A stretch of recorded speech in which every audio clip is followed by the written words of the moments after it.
نحمدہ و نصلی علی رسولہ الکریم اما بعد قال اللہ تبارک و تعالی لقد کان لکم فی رسول اللہ اسوۃ حسنہ، تمہارے لیے جو ہے وہ رسول صلی اللہ علیہ وسلم کی ذات جو ہے وہ بہترین نمونہ ہے۔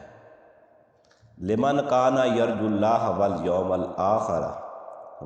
الآخر وذکر اللہ کثیرا،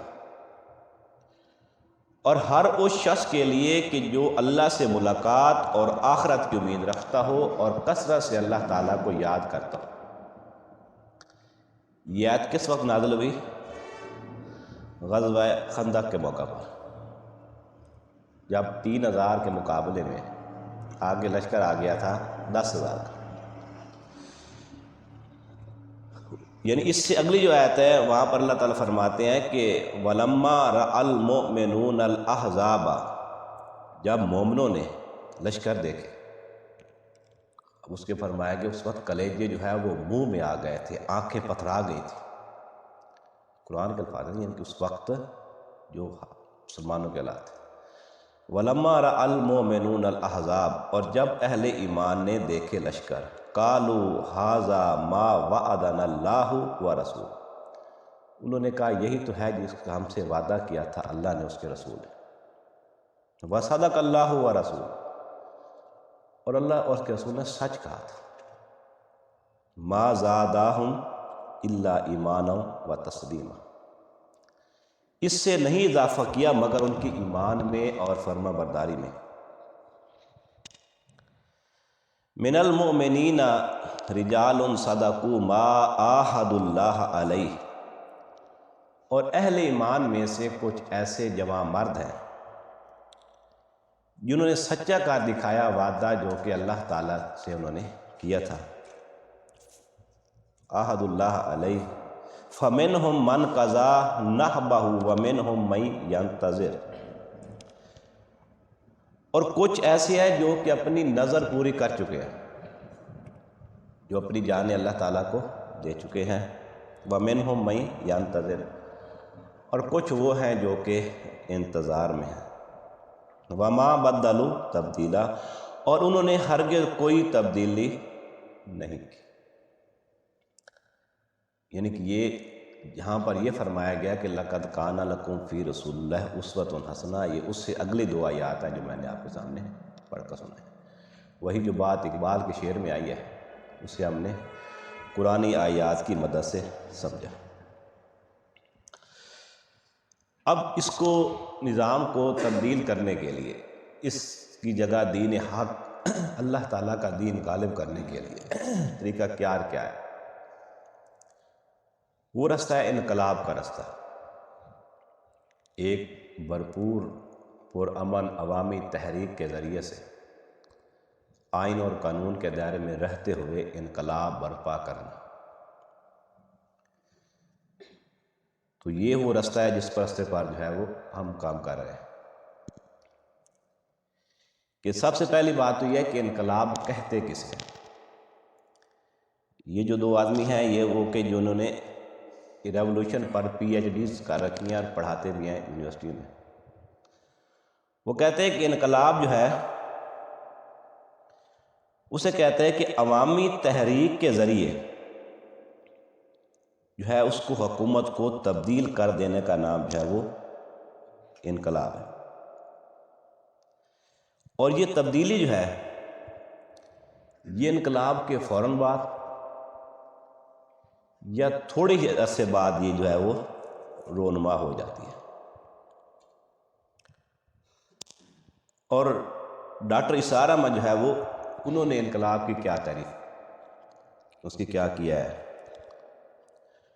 وہ کہتے ہیں کہ آج کی اصطلاح میں انقلاب اس اجتماعی نظام میں کسی تبدیلی کو کہتے ہیں۔ آج کے دور میں انقلاب جو ہے وہ اجتماعی نظام میں کسی تبدیلی کو کہتے ہیں۔ مذہبی میدان میں کسی بڑی سے بڑی تبدیلی کو انقلاب نہیں کہا جا سکتا۔ یہ بہت اہم نقطہ ہے، اس کو سمجھ لیجیے تاریخ انسانی میں سب سے بڑی مذہبی تبدیلی 300 عیسوی میں ہوئی، جب رومن شہنشاہ قسطنطین اعظم نے عیسائیت اختیار کر لی تھی اور ساری سلطنت عیسائی ہو گئی۔ مذہبی تاریخ کے اندر اتنی بڑی تبدیلی کبھی نہیں ہوئی۔ سلطنت روما اس وقت 3 بڑے اعظموں پر پھیلی ہوئی تھی، یعنی پورا شمالی افریقہ، پورا مشرقی یورپ اور پورا مغربی ایشیا، لیکن اتنی بڑی مذہبی تبدیلی کا نام کبھی انقلابات کی تاریخ میں نہیں گنوایا گیا۔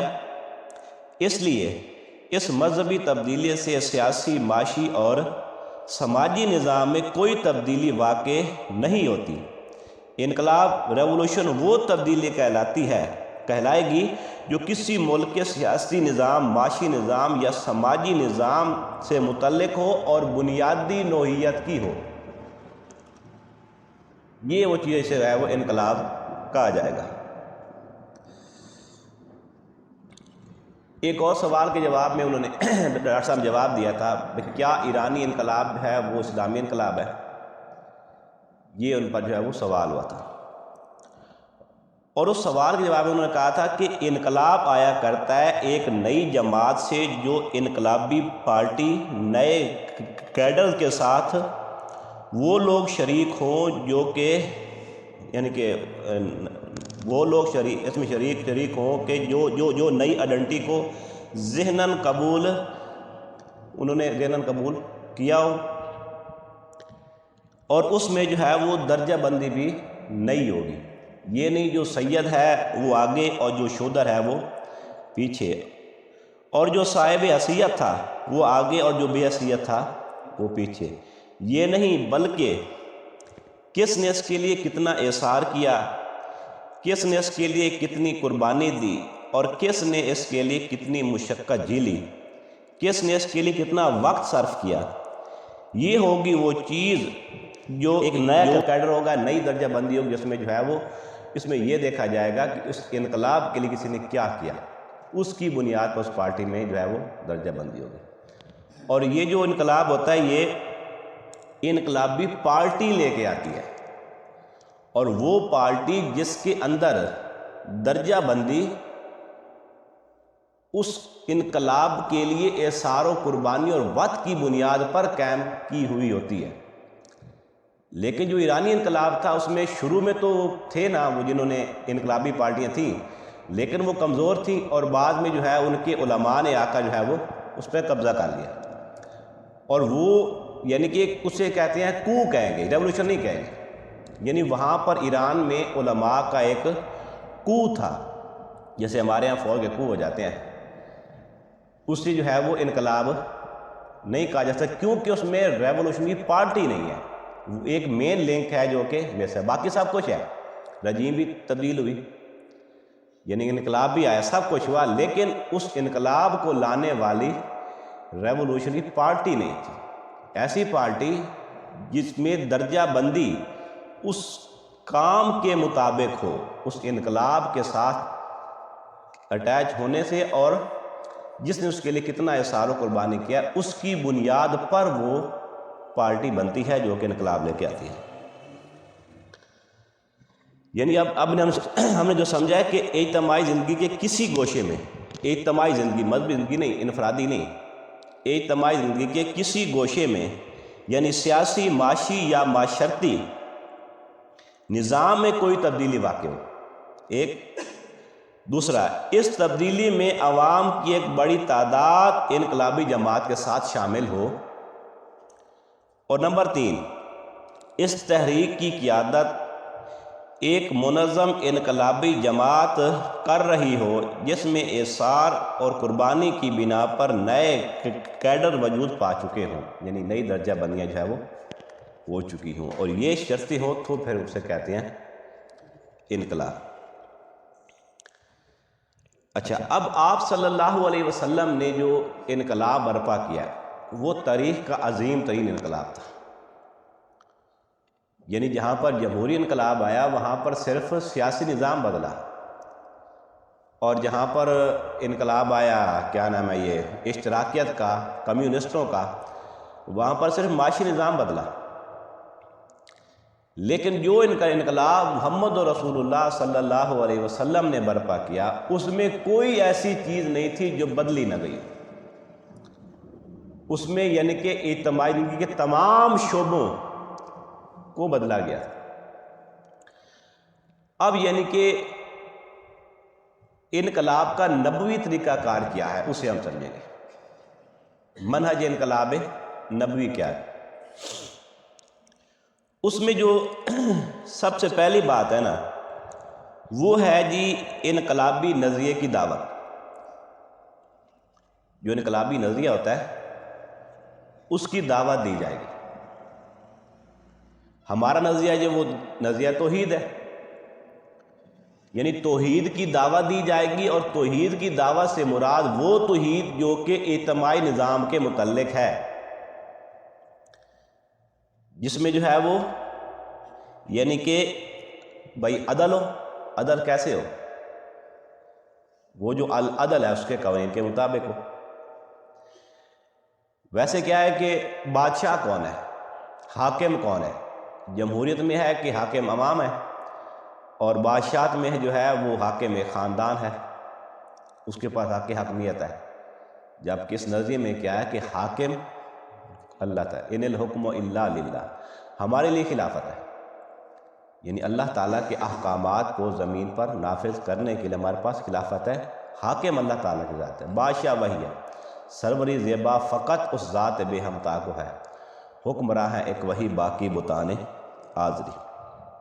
تو یہ ہے جو کہ انقلابی نظریے کی دعوت۔ باقی یعنی کہ معاشی نظام میں سرمایہ کس کا ہے، ایسٹس کس کے ہیں؟ تو لہو ما فی السماوات و ما فی الارض، اسی کا ہے جو کو زمین میں اور آسمان میں، یعنی کہ وہ جو ہیں سرمایہ داری نظام والے جو ہیں، کیپٹلزم والے کہتے ہیں کہ زیادہ سرمایہ جو عوام کا ہے، حق ہے، اور جو دوسرے ہیں اشتراکی والے یعنی کہ کمیونسٹ جو ہیں وہ کہتے ہیں کہ جو زیادہ سرمایہ جو ہے وہ ہے ریاست کا، لیکن اس میں کسی کا نہیں ہے۔ جیسے بادشاہ حاکم کوئی نہیں نا، حاکم صرف اللہ ہے، اسی طرح اسلام کا جو معاشی نظام ہے اس میں مالک بھی کوئی نہیں ہے، اللہ مالک ہے۔ وہاں پہ جو ہے وہ خلیفہ ہے، اور یہاں پر جو ہے وہ امین ہے، جس کے پاس جو ہے اس کو اللہ تعالیٰ نے اس کو امانت دی ہوئی ہے، اور امانت اس کی مرضی کے مطابق ہی خرچ ہوگی۔ تو سب سے پہلا ہوگا انقلابی نظریے کی دعوت، جیسا کہ آپ صلی اللہ علیہ وسلم نے دعوت دی۔ اللہ تعالیٰ فرماتے ہیں کہ یا ایھا المدثر قم فانذر وربک فکبر، اے چادر اوڑھ کر لیٹنے والے کھڑے ہو جاؤ، اور اپنے قوم فانذر کھڑے ہو جاؤ اور لوگوں کو ڈراؤ، خبردار کرو، وربک فکبر، اور اپنے رب کو بڑا کرو۔ سورۃ مائدہ میں آیا کہ یا ایھا الرسول بلغ ما انزل الیک من ربک، اے رسول پہنچائیے جو آپ کی طرف آپ کے رب کی طرف سے نازل کیا گیا ہے۔ پہلا مرحلہ جو ہے وہ ہے دعوت، اور دوسرا جو ہے جو دعوت قبول کرنے والے ہوتے ہیں ان کی جو ہے وہ یعنی کہ ان کی جو ہے وہ کیا نام ہے تنظیم۔ اس کے بارے میں آیا کہ وقالوا سمعنا واطعنا غفرانک ربنا والیک المصیر، یعنی سمع و اطاعت، سننا اور ماننا۔ سمع و اطاعت کی بنیاد پر آپ صلی اللہ علیہ وسلم کی جماعت جو ہے وہ ایک منظم جماعت، یعنی کہ ایک جو ہے وہ تنظیم سازی جو تھی وہ سمع و اطاعت کی بنیاد پر تھی۔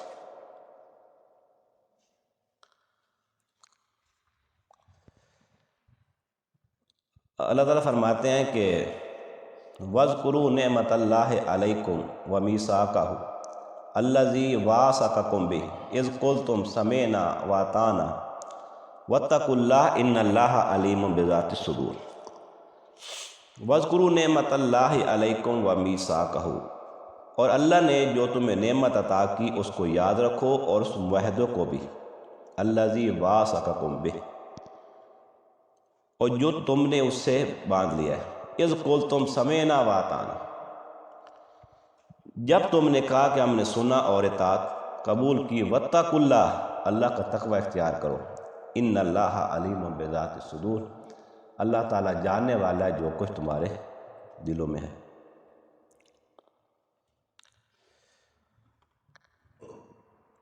اس کے بعد اگلا جو مرحلہ ہے، پہلا جو ہے وہ دعوت، اور دوسرا جو ہے وہ تنظیم، اور تیسرا جو ہے وہ تنظیم میں شامل ہونے والوں کی جو ہے وہ تربیت،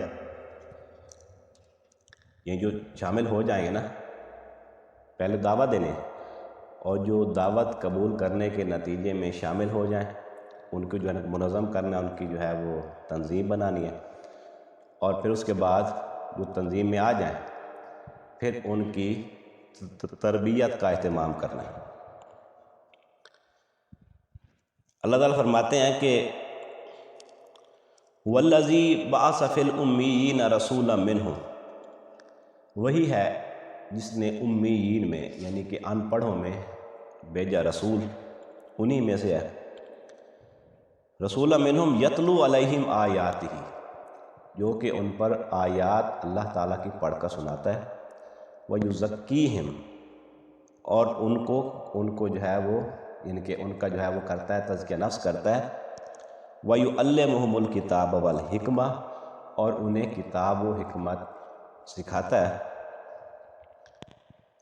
وَإِنْ كَانُوا مِنْ قَبْلُ لَفِي ضَلَالٍ مُبِينٍ، اس سے پہلے جو ہے وہ کھلی گمراہی میں تھے۔ اب اس کے بعد جو اگلا مرحلہ ہے صبر محض، کفو ایدیکم، اپنے ہاتھ روک کے رکھو، یعنی کہ اس کے نتیجے میں دعوت، تنظیم، اس کے بعد تربیت کے نتیجے میں جو بھی آپ پر مشکل آئے، پریشانی آئے، تشدد ہو، تشدد یعنی کہ کسی قسم کا ہو، زبانی ہو، جسمانی ہو، کوئی بھی ہو، اس پر صبر محض، کفو ایدیکم، اپنے ہاتھ جو ہے وہ روک کر رکھو۔ یہ جو ہے یہاں تک جو ہے نا، یہ 4 جو سٹیپ ہیں یہ شروع ہو جائیں گے، اور انہی 4 سٹیپ تک ہی رہنا ہے، آگے نہیں بڑھنا، ایک خاص وقت تک کے لیے انہی 4 سٹیپ تک ہی رہنا، اس سے آگے نہیں بڑھنا۔ تو اس میں جو ہے وہ چوتھا مرحلہ جو صبر محض ہے، کفو ایدیکم، اپنے ہاتھ روک کر رکھو۔ دیکھو نا، حضرت بلال رضی اللہ تعالیٰ عنہ پر کتنی مصیبتیں آ رہی تھیں، حضرت خباب پر کو جو ہے وہ آنکھ کے انگاروں پر لٹایا جا رہا تھا، لیکن وہ لیٹ جاتے تھے۔ کیوں لیٹ جاتے تھے؟ اس لیے کہ حکم تھا کفو، اپنے ہاتھ روک کے رکھو۔ اب جو صبر محض کا مرحلہ ہے، اس کے کیا فوائد ہیں، اس کی کیا حکمتیں ہیں؟ سب سے پہلی حکمت تو یہ ہے کہ جماعت کا ابتدائی مراحل میں کچلے جانے سے جو ہے وہ بچاؤ ہو جاتا ہے۔ جب کسی کچھ کہنا ہی نہیں ہے، صرف اپنی دعوت دینی ہے، تنظیم کرنی ہے، تربیت کرنی ہے، اور جو آج صبر کرنا ہے، یعنی کہ جماعت کچلی نہیں جائے گی، یہیں تک رہو گے۔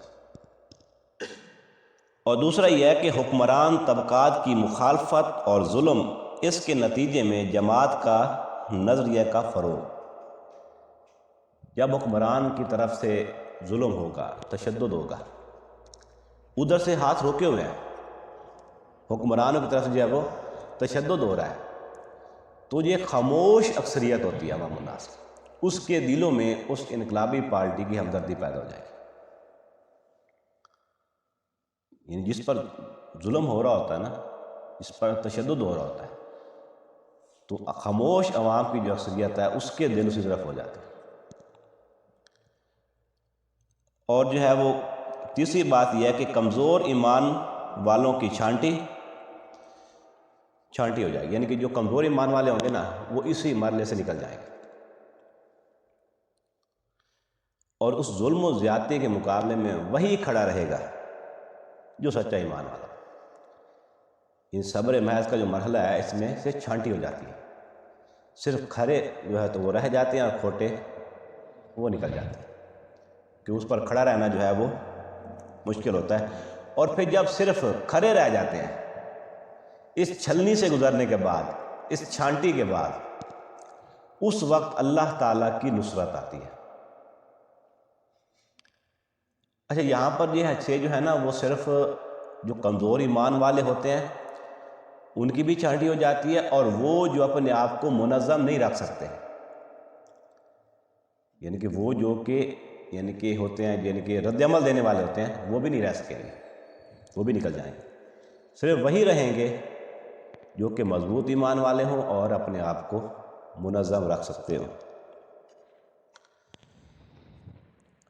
اللہ تعالیٰ فرماتے ہیں کہ ام حسبتم ان تدخلوا الجنت، تم نے یہ سمجھ لیا ہے کہ تم جنت میں یوں ہی داخل ہو جاؤ گے؟ ولما یاتیکم، اور ابھی تک تمہارے اوپر نہیں آئیں، مثل الذین خلو من قبلکم، ان کی مثال یا ان کی معنی جو تم سے پہلے تھے، مستہم البأساء والضراء والزلزلوا، اور ان کو جو ہے وہ پہنچی سخت بھوک، تکلیف، اور وہ ہلا مارے گئے، حتیٰ یقول الرسول والذین آمنوا معہ، یہاں تک کہ وقت کا رسول اور جو اہل ایمان تھے وہ پکار اٹھے، متی نصر اللہ، اللہ کی مدد کب آئے گی، الا ان نصر اللہ قریب، اور آگاہ ہو جاؤ کہ اللہ تعالی مدد جو ہے وہ قریب ہے۔